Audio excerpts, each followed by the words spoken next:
बटाटा घालून आज आपण पालक पराठा बनवून घेणार आहे. त्यासाठी चमच्याभर तेल घालून त्यामध्ये आलं, लसूण, हिरव्या मिरच्या आणि पालक जरासा वाफवून घेतलेले.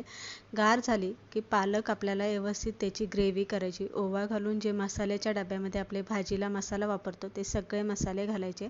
त्यानंतरनं ही ग्रेव्ही आपल्याला गव्हाच्या पिठामध्ये घालून चवीप्रमाणे मीठ घालून पीठ मळून घ्यायचं.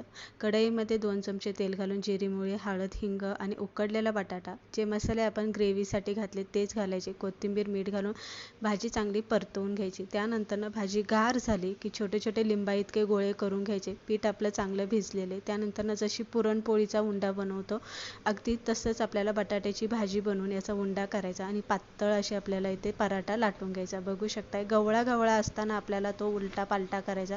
तेल तूप लावून छान खरपूस भाजून घ्यायचा. सकाळच्या नाश्त्यासाठी मुलांसाठी हेल्दी असा आपला इथे पालक पराठा बटाट्याची भाजी बनवून घेतलेला आहे. रेसिपी आवडली लाईक